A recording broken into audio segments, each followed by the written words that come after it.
Olá, tudo bem com você? Hoje vamos para a nossa aula de geografia. Vamos seguir com o conteúdo. Na última aula, nós tivemos proposta de algumas pesquisas que serão vistadas pelas professoras em sala de aula, tá certo? Então, nós vamos agora no livro de vocês, tá? Iniciar ali a atividade, que é a leitura de um texto. Eu gostaria que você acompanhasse aí comigo essa leitura, né? E fizesse os grifos que a professora solicitar, tá bom? Então vamos lá. Matriz energética brasileira. Entende-se por matriz energética, e aqui a gente já vai começar grifando o conceito, né? O que é uma matriz energética, que é o conjunto de fontes de energia que um país utiliza para suprir suas necessidades energéticas, tá? Essa matriz é composta de diversas fontes de energia disponíveis, que são utilizadas de acordo com a viabilidade econômica em relação à disponibilidade dessa fonte de energia. A matriz energética do Brasil é constituída em grande parte por fontes de energia renováveis. Praticamente metade da matriz energética do Brasil provém de energias limpas. Isso é um ponto positivo, né? Precisamos avançar? Precisamos, mas já estamos no caminho. Se comparada com a matriz energética mundial, a brasileira pode ser considerada uma das mais renováveis do mundo, pois muitos países ainda utilizam combustíveis fósseis como principais fontes de geração de energia. Apesar de sua eficiência, a energia proveniente de fontes não renováveis produz muitos poluentes que prejudicam o planeta. Então, os gráficos aqui, eles apresentam a matriz energética brasileira e a mundial, tá? Então, aqui nessa primeira imagem, nós temos a brasileira. Isso aqui são dados, né, com base em 2017. E aqui nós temos a mundial com dados em 2016, tá? Então, se você observar, ó, no Brasil, carvão, lenha e carvão vegetal, né? Aqui nós temos derivados da cana, hidráulica, nuclear, gás natural. Olha aqui o petróleo também utilizado, né? E seus derivados. Mas se você comparar, por exemplo, o carvão no Brasil, a utilização de carvão para a produção de energia é de 5,7%. E no mundo é de 27,1%. Então, o Brasil, ele tem em sua maior parte a produção de energia limpa, né? Uma energia renovável, tá? Para vocês fazerem a comparação aí das porcentagens. Ó, 12% hidráulica, 2,5%, tá? 31,9% de petróleo e derivados. O Brasil, 36,4%, né? Então, para fazer essa comparação aqui, tá? Continuando aqui, quase metade da matriz energética brasileira é composta de fontes renováveis de energia, né? Como nós já comentamos ali em cima. Dessas fontes, as mais significativas são provenientes da energia hidráulica, né? Seguida dos biocombustíveis, como derivados da cana-de-açúcar, a biomassa, o carvão vegetal, a lixívia. Veja a imagem a seguir de energia solar e energia eólica, né? Que nós até já vimos em algumas atividades que nós realizamos em ciências, tá? A energia hidrelétrica é a mais utilizada no Brasil. Portanto, as energias chamadas alternativas, como energia solar e energia eólica, apesar de menos usadas em razão do alto custo para instalação e a geração de energia, também têm contribuído para o fornecimento de energia, tá? Então, a principal, né, a mais utilizada é a hidrelétrica. A energia solar e a energia eólica, elas são vistas como energias alternativas, né? Fontes de energias alternativas. Por quê? Porque o seu custo para você instalar uma placa, né? As placas de energia solar na sua casa ou na empresa, né? Ainda tem um custo muito alto, tá? Mas tem ajudado bastante aí o planeta já, né? Com algumas pessoas que já estão conseguindo fazer uso desse tipo de energia. Temos também a biomassa, né? Ela é toda a matéria orgânica de origem vegetal ou animal usada para produção de energia, tá? Então, assim, resto de madeira, resto de móvel, bagaço de cana e restos de outros vegetais também, excrementos dos animais, tudo assim, o que é levado para o lixo é usado para produção de energia, certo?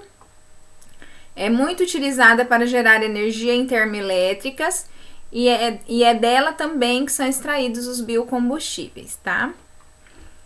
A transformação da biomassa em energia é realizada nos biodigestores. Então, veja a seguir aqui essa imagem, né, de um biodigestor no município lá no Rio Grande do Sul, que são equipamentos que possibilitam a transformação dos detritos em gás e adubo. Então, esses detritos que nós falamos aqui, né, restos de vegetais, bagaço de cana, madeira. Então, dentro desses biodigestores, né, eles são transformados em biomassa, tá? Que vão produzir aí a energia. Nós temos também os biocombustíveis. Substituem os combustíveis derivados do petróleo e do gás natural e podem ser utilizados para movimentar veículos, automotores e motores industriais. Os principais biocombustíveis produzidos no Brasil são o etanol, extraído da cana-de-açúcar, né, que vocês todos já devem ter visto aí quando vai abastecer o carro, né, e o biodiesel proveniente do óleo vegetal e gordura animal, tá? Então, mais uma fonte aqui de energia são os biocombustíveis. Deixa eu ver se eu grifei biomassa, sim. Como mencionado, há outras fontes de energia, como a lixívia, resíduo resultante do cozimento da madeira para a fabricação do papel, que é utilizado na geração de energia, tá? Então, aqui uma outra fonte de energia, né, que pode ser utilizada, tá? Apesar da ampla utilização de energias limpas na matriz energética do Brasil, quase a metade ainda é composta de fontes de energia não renováveis, tá? Então, apesar ainda, né, de nós estarmos avançando no sentido de usar fontes de energia renovável, nós ainda temos muita fonte de energia não renovável.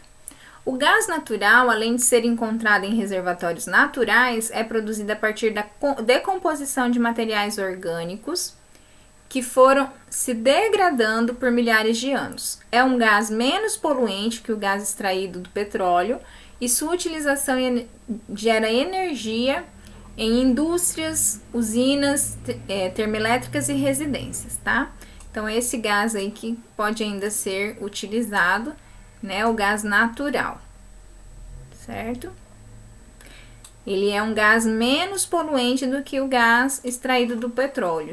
Então, a gente pode tentar aí essa substituição, né, encontrado em reservatórios naturais. Aqui nós temos um texto falando sobre energia, né? O que é energia, como o ser humano utiliza a energia, que nós já temos conversado bastante em relação ao consumo, né? A forma como nós temos nos utilizado da energia, né? A forma incorreta. Então, vou deixar aqui para vocês esse texto, vocês vão fazer a leitura dele, tá? Com calma aí na sua casa.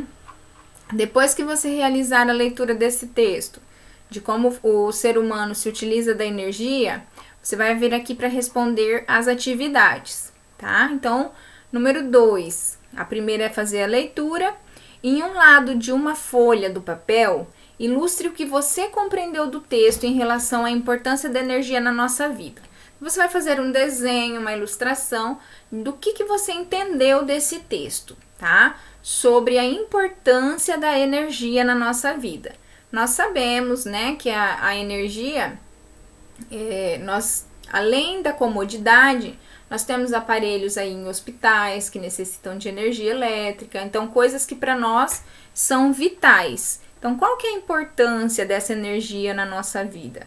né, mudou completamente, né, para nós que vivemos hoje com a energia, o computador, né, olha esse momento que nós estamos vivendo, e a professora consegue chegar aí na sua casa, né, transmitindo uma aula, coisa que não seria possível em outros tempos, né? Então, assim, muita coisa que a energia traz e que facilita a nossa vida. No outro lado da mesma folha, elabore um desenho que represente os impactos ambientais causados pela má utilização da energia, derivada de fontes não renováveis. Em seguida, apresente aos seus colegas. Você pode colocar na nossa sala de aula para nós vermos o resultado do seu trabalho, tá certo? Então, de um lado, você vai ilustrar o que você entendeu do texto sobre a importância da energia na nossa vida. Do outro lado da folha, você vai elaborar um desenho que representa os impactos causados pela má utilização da energia, tá? Derivadas de fonte não renováveis.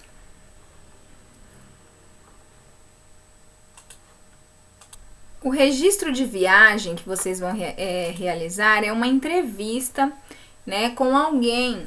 Pode ser o avô, a avó, um vizinho. Como nós estamos nesse momento de distanciamento, de isolamento social, você pode usar os meios de comunicação para realizar essa entrevista, né? Pode ligar, perguntar, e aí você desenvolve a sua entrevista em segurança, tá?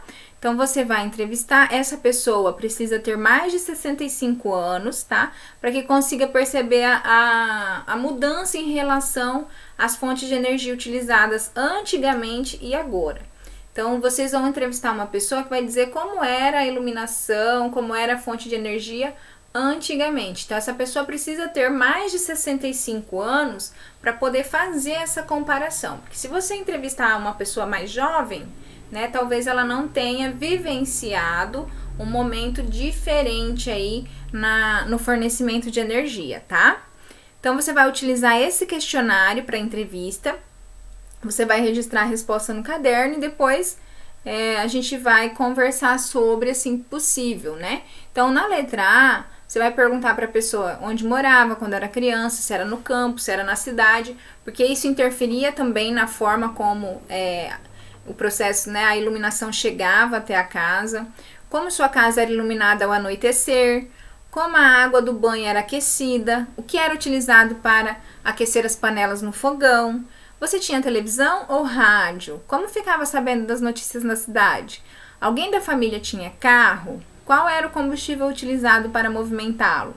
Quais eram os meios de transporte utilizados nas cidades? Quais eram os combustíveis utilizados para movimentá-los? Quais eram os meios de transporte utilizados para viajar? Quais eram os combustíveis utilizados para movimentá-los? Você percebeu muitas mudanças em relação à utilização das fontes de energia de sua infância, da sua juventude até hoje? Perceberam a importância de ser uma pessoa que tenha mais de 65 anos? Então, ele vai contar para você essas mudanças que aconteceram, tá? Importante para você compreender, tá certo? E aí, a questão da poluição também, nós vamos... você vai fazer essa atividade e vai registrar no seu caderno, tá certo? Pode fazer o registro lá no seu caderno. E aí vem a atividade âncora, tá? Com base no que foi estudado no capítulo, você vai completar o quadro. Brasil, setor energético. As principais fontes energéticas dividem-se em recursos naturais, né? E aí você vai fazendo todas de acordo com as setinhas, preenchendo aqui com as principais fontes energéticas do Brasil, tá certo? Gente, por hoje é isso. Façam as atividades de vocês aí com bastante capricho, com bastante empenho. Como eu sei que vocês já vêm fazendo, né? Nós estamos aí nesse momento de distanciamento, isolamento, torcendo para que tudo isso acabe. Mas, né, vamos fazendo aquilo que é possível, tá? Então façam com carinho, façam com capricho e nós vamos nos encontrando aqui a cada aula, tá bom? Fiquem com Deus, até a nossa próxima aula. Tchau!